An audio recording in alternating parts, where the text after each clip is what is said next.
अस्सलाम वालेकुम एवरीवन। उम्मीद है आप सब खैरियत से होंगे। जैसा कि आप सबको पता है कि पाकिस्तान एयरफोर्स में एज अ एयरमैन की वैकेंसी आ चुकी है, तो उसकी रजिस्ट्रेशन 13 जनवरी से स्टार्ट है और लास्ट डेट उसकी है 19 जनवरी। तो अगर आप वीडियो को एंड तक देखेंगे तो आप लोगों को मैं बहुत सी बातें समझा पाऊँगा। अगर आप वीडियो नहीं देखना चाहते तो अभी से स्किप कर जाएँ, कोई फ़र्क नहीं पड़ता। ठीक है, जो न्यू कैंडिडेट है उनके लिए ये बहुत ही इम्पोर्टेंट वीडियो है। ठीक है, जो नए हैं या पुराने हैं सबके लिए अच्छी वीडियो है, क्योंकि इसमें मैं आप लोगों को बहुत सारी बातें बताऊंगा। इसमें आप लोगों को वो बताऊंगा कि स्क्रीन पर आप लोगों का किस तरह का टेस्ट होता है, स्क्रीन किस तरह दिखाई जाती है एयरफोर्स के टेस्ट में, तो वो भी आप लोगों को मैं दिखाऊंगा और किस तरह आप लोगों ने टेस्ट को पास करना है। तो ये सारी मालूमात आप लोगों को दूँगा। अप्लाई करने से पहले किन बातों का आप लोगों को ख्याल रखना है, टेस्ट वाले दिन कौन से ज़रूरी कागजात आप लोगों ने साथ लेकर जाने हैं, टेस्ट देते हुए आप लोगों ने कौन सी गलतियां आप करते हैं जिस वजह से आपका टेस्ट पास होता भी है, आपको लगता है कि पास हो जाएगा, पर ये है कि वो फेल हो जाता है। तो उसकी क्या वजह बनती है, वीडियो का अंत तक लाजमी देखना है। ठीक है, तो ये सारी बातें आप लोगों को मैं इसी वीडियो में बताऊंगा। तो चलते हैं, हम पहले बात कर लेते हैं अप्लाई करने से पहले कुछ बातों का जो ख्याल करना है वो कौन सी बातें हैं, तो वो देखते हैं। अच्छा, अप्लाई करने से पहले ना आप काफ़ी गलतियां करती हैं, जैसा कि आप सेंटर रखते हैं, फिर उसके बाद वो कहते हैं कि ये तो हमने सेंटर नहीं रखना था, हमने तो कोई और रखना था, तो इसका कोई हल, तो इसका हल कोई नहीं होता। ये होता है कि इसमें बहुत सारे आपको प्रोसीजर करने पड़ते हैं, कॉल करनी पड़ती है, फिर हेड क्वार्टर में बात जाती है, इसी तरह फिर ये रजिस्ट्रेशन कैंसिल होती है, फिर अगली होती है, तो ये बहुत ज़्यादा लंबा प्रोसेस है। तो इससे आप लोगों ने ग्रेस करना है, जो सेंटर रखना है वही रखना है। ठीक है, और उसके बाद आप लोग काफ़ी कैंडिडेट जो है ना फादर नेम या अपना नेम जो है ना गलत कर देते हैं, या फिर उसके बाद डेट ऑफ बर्थ गलत कर देते हैं, या फिर परसेंटेज जो लिखते हैं, ठीक है, वो गलत कर देते हैं। ठीक है, तो उसमें मतलब 4 से 5 अगर स्टेप आप 4 से 5 बातें आप गलत कर देंगे तो फिर बहुत मसला होता है। ठीक है, एक चीज़ आपसे गलत हो गई तो फिर तो वो ठीक हो जाती है, जब आप सेंटर पर जाते हैं तो वो आपको ठीक कर देते हैं। बट ये है कि आप लोगों ने इस चीज़ का लाजमी ध्यान रखना है, जो भी दे रहे हैं जब आप फॉर्म फिल करते हैं तो उसको सबमिट करने से पहले एक बार ज़रूर उसको पढ़ लिया करें पूरी तरह। ठीक है, जब आप पढ़ लेंगे तो आपको तसल्ली हो जाती है कि हाँ अब ठीक है। ठीक है, फिर उसके बाद जब आप स्लिप निकलवाएंगे प्रिंट उसका, तो देखें स्लिप के नीचे आपके जो है ना वो लिखा होगा कौन कौन से आपके टेस्ट होनी है। अब ये एरो ट्रेड का जो है ना अप्लाई किया हुआ है, तो इसमें इंटेलिजेंस, इंग्लिश, फिज़िक्स और मैथ हैं। ठीक है, तो ये एरो ट्रेड का है। तो जो भी आप जिस ब्रांच के लिए भी अप्लाई करेंगे उसके नीचे आप स्लिप के नीचे आप देखेंगे तो आपके सारा कुछ लिखा होगा। उसके बाद उन्होंने वजाहत लिखी होगी नीचे, तमाम उम्मीदवारों को मुतला किया जाता है कि सिलेक्शन के दौरान मेडिकल, ये सारा कुछ आप लोगों ने ध्यान रखना है। और उसके बाद अगर आप अप्लाई कर रहे हैं सिक्योरिटी ब्रांच या दूसरी ब्रांचों के लिए, तो उसमें इस चीज़ का लाजमी ध्यान रखना है कि आपकी हाइट पूरी है, उसके बाद आपकी चेस्ट पूरी है, और उसके बाद सिक्योरिटी ब्रांच के लिए 6x6 नज़र आपकी होनी चाहिए। ठीक है, उसमें 6x6 नज़र आपकी होनी चाहिए। एरो ट्रेड के लिए, स्पोर्ट्समैन के लिए चल जाती है, ठीक है, अगर आपकी वीक भी है थोड़ी बहुत, लेकिन सिक्योरिटी ब्रांच, MTD ड्राइवर और फायर फाइटर, इनके लिए जो आपकी जो है कलर जो आई साइड है वो 6x6 होनी चाहिए। ये ना हो आप अप्लाई कर लें फिर उसमें खजल ख्वार हों, तो इससे बेहतर है कि आप पहले इस चीज़ से वाकिफ़ हो जाएं। ठीक है, तो नेक्स्ट अगले प्रोसेस को देखते हैं कि क्या है। अच्छा, तो नेक्स्ट प्रोसेस देखें, आपके ज़रूरी कागजात आ जाती हैं टेस्ट वाले दिन जो आप लोगों ने लेकर जानी है। ठीक है, एक तो आपकी रजिस्ट्रेशन स्लिप आ जाती है। कोशिश किया करें कि रजिस्ट्रेशन स्लिप जो होती है ना वो कलर प्रिंट निकलवाया करें। ठीक है, वैसे आप उसको एज अ वाइट वाली भी निकलवा सकती हैं, बट ये है कि कोशिश किया करें कि रजिस्ट्रेशन स्लिप जो आपकी होनी चाहिए वो कलर प्रिंट होनी चाहिए, एक खूबसूरत लगती है। ठीक है, जब आप टेस्ट देने जाती हैं तो वो जो चेक कर रही होती है एज अ क्लर्क वगैरह, तो वो भी देखकर इस चीज़ से खुश होते हैं कि बच्चे को शौक़ है। ठीक है, उसके बाद ID कार्ड या फिर स्मार्ट कार्ड। अच्छा, ID कार्ड क्या है और स्मार्ट कार्ड क्या है? तो स्मार्ट कार्ड वो होता है जो आपके अंडर 18 मतलब आपकी 18 साल से कम उम्र के लिए बनता है, वो होता है स्मार्ट कार्ड। और ID कार्ड वो होता है जो आपके 18 साल उम्र एज होती है तो तब आपको बनता है ID कार्ड। तो जिनकी एज है 18 साल से कम, उनके पास स्मार्ट कार्ड ओरिजिनल होना चाहिए। ठीक है, स्मार्ट कार्ड होना चाहिए। अगर आपकी आपका स्मार्ट कार्ड बनना हुआ है और आप एज आपकी हो गई है 18 साल, तो वही स्मार्ट कार्ड चलेगा। ठीक है, कोई ज़रूरत नहीं आपने नया आईडी कार्ड बनवाने की, क्योंकि स्मार्ट कार्ड भी आपका 10 साल ही चलता है। ठीक है, फिर उसके बाद आईडी कार्ड की बात कर लें तो आईडी कार्ड है वो आपका इंग्लिश वाला होना चाहिए, क्योंकि आजकल वैसे भी इंग्लिश वाला चिप वाला जो सिम की चिप बनी होती है वो बना होता है आईडी कार्ड, वो बनवाना है आपने।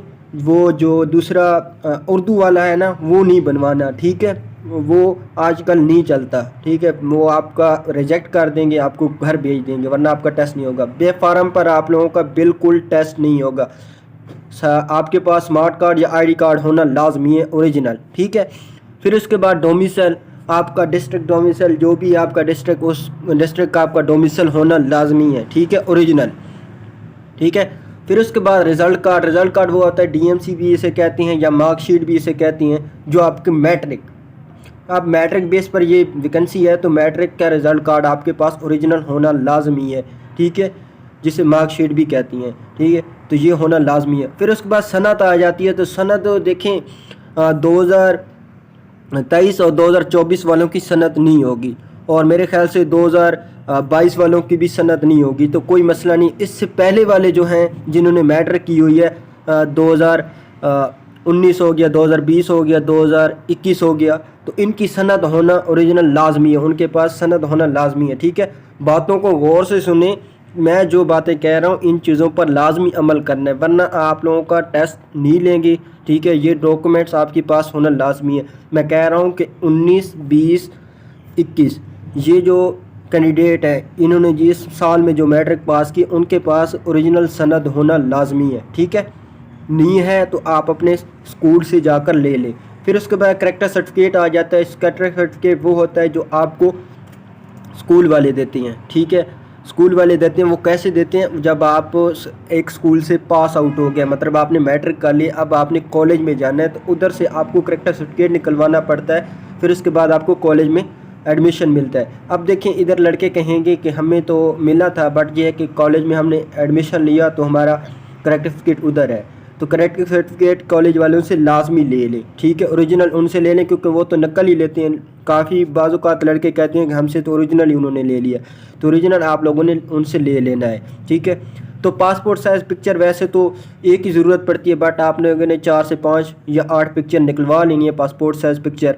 ठीक है, तो ये भी आपके पास होना लाजमी है। और इसके बाद आपके पास वैसे तो आप जाएंगे तो आपको लाजमी बात आपके पास पैसे होंगे, बट ये है कि आपके पास 100 रुपीज़ होना लाजमी है जेब में, जो कि आपकी जब आप उधर डॉक्यूमेंट वेरिफिकेशन करवाएंगे तो उस वक़्त आपसे 100 रुपीज़ लाजमी लेंगे। ठीक है, तो ये चीज़ें आप लोगों ने लाजमी, इन चीज़ों का, सब चीज़ों का ध्यान रखना है, मैं जो आपको बता चुका हूँ। ठीक है, अगर कोई भी बात मिस हो जाती है तो वो आप कमेंट में बता सकते हैं। ठीक है, अगर कोई बात समझ में नहीं आती वो भी आप पूछ सकते हैं। ठीक है, फिर उसके बाद आगे चलते हैं। अच्छा, तो इसमें आप लोगों को बताता चलूँ, आप टेस्ट में कौन सी गलतियां करते हैं। ठीक है, तो कैसी गलतियां जो आप लोगों को टेस्ट पास होने के बावजूद आपका फेल हो जाता है। ठीक है, तो उसकी क्या वजह है, तो उसकी वजह भी मैं आपको बताता हूँ। उसमें आपको जो कंप्यूटर स्क्रीन होती है उस पर किस तरह लॉगिन होना है, ये सारा कुछ बताता हूँ, और इसके बाद सारा आगे ये भी बताता हूँ कि आप लोगों ने क्या नई गलतियाँ करनी है जिससे आपका टेस्ट जो है ना वो पास हो जाए, तो वो भी आप लोगों को मैं दिखाता हूँ। अच्छा, देखें, सबसे पहले तो जब आप जाते हैं सेंटर पर तो उधर आपकी डॉक्यूमेंटेशन वगैरह होती है, और उसके बाद आपको कंप्यूटर स्क्रीन पर सारा कुछ दिखाते हैं। बट ये है कि उससे पहले आप लोगों को मैं भी बता देता हूँ, आप लोगों को इस तरह रजिस्ट्रेशन नंबर लिखना होगा। ठीक है, या फिर वो उधर लिखा होगा आईडी कार्ड नंबर, तो वो इधर आप लोगों ने लिखना होगा। फिर उसके बाद पासवर्ड होगा, पासवर्ड उनका मेरे ख्याल से 786 या 786 इस तरह का पासवर्ड होता है। आप लोगों ने लॉगिन करना है, लॉगिन करेंगे तो आप लोगों को बस कैसा पेज आएगा वो भी मैं आप लोगों को दिखाता हूँ। इस तरह का कुछ पेज आप लोगों के पास शो होगा, जो कि आपकी मतलब आपको समझाने के लिए। ठीक है, इससे एक अलग भी हो सकता है, बट ये कि तकरीबन सेम इसी तरह होता है। जब आप लॉगिन करते हैं तो आपकी इधर ना पिक्चर आ जाती है। ठीक है, तो ये आप लोगों की इधर ना पिक्चर आ जाती है। ठीक है, तो पिक्चर जब इधर आ जाए फिर आपको आपने देख लेना है, आपका नेम है, आपका सारा कुछ, ये सारा कुछ देख लेना है। फर्स्ट नंबर पर ये होगा, फिर सेकंड नंबर पर आपका क्वेश्चन होगा, क्वेश्चन नंबर होगा, फिर थर्ड नंबर पर इधर क्वेश्चन लिखा होगा, इधर ऑप्शन लिखे होंगे, ये वर्बल के लिए या इंग्लिश एमसीक्यू या फिजिक्स एमसीक्यू या मैथ एमसीक्यूज़ के लिए।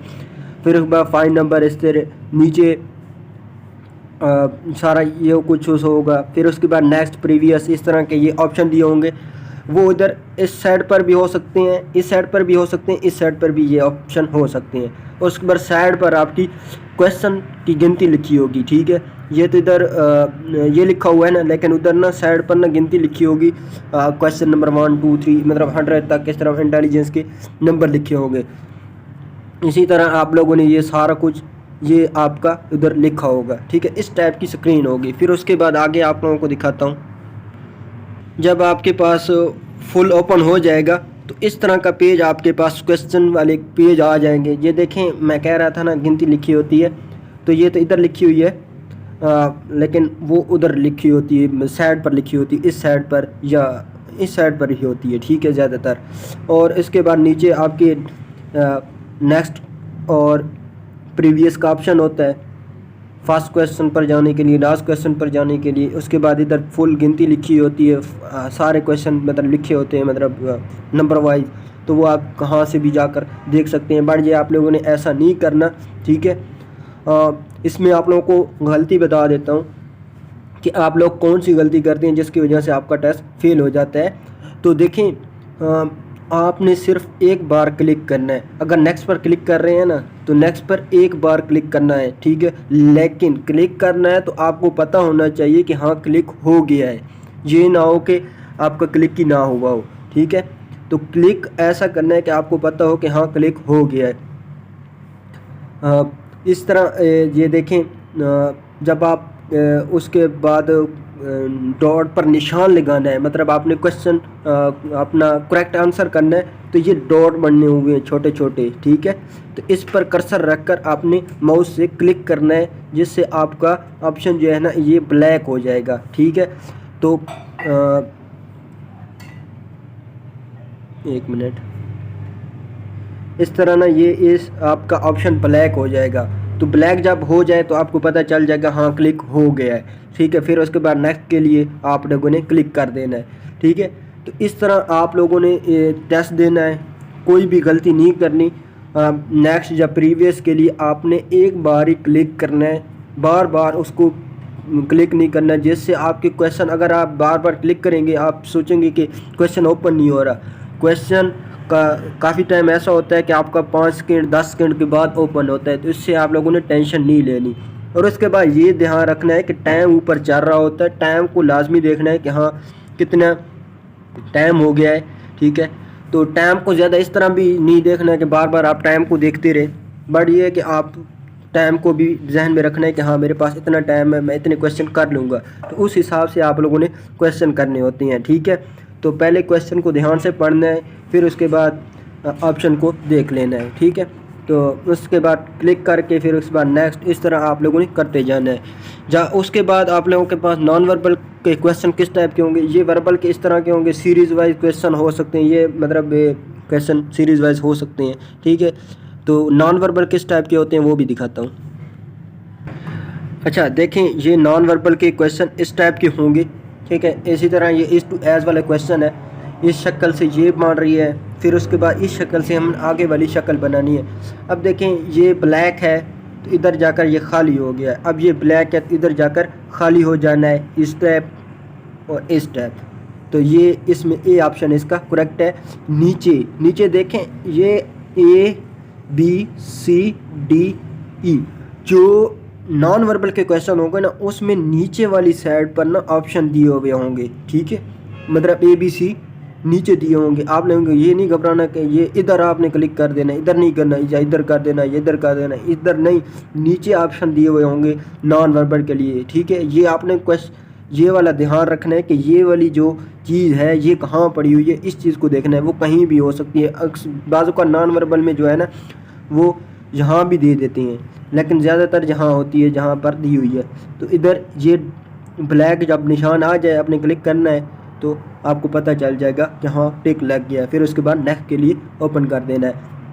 उसके बाद जब आपका लास्ट क्वेश्चन हो, ठीक है, उसको हल कर लेना है, लेकिन आपके पास टाइम बचा हुआ है। मिसाल के तौर पर 2 मिनट बच गए हैं अभी, तो आपने 2 मिनट अगर बच गए हैं तो आपने क्लिक नहीं करना, मतलब सबमिट नहीं करना, क्योंकि बाज़ औक़ात ऐसा होता है कि सिस्टम में ना एरर आ जाता है जिसकी वजह से आपको वो फेल कर देती है।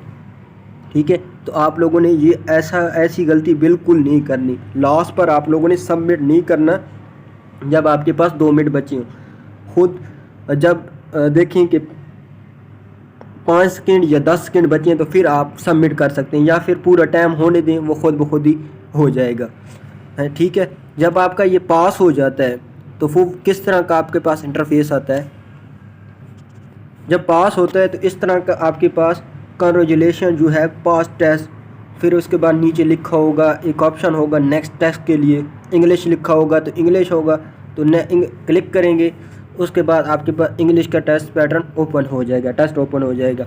अगर फेल होती हैं तो किस तरह का आएगा। फेल होते हैं तो आपके पास sorry better luck next time, ये आपके पास लिखा आ जाएगा। ठीक है, तो आप लोगों ने जो बातें आप लोगों को मैंने बताई हैं, इन बातों पर अगर आप अमल करेंगे तो इंशाल्लाह आप लोगों का टेस्ट पास हो जाएगा।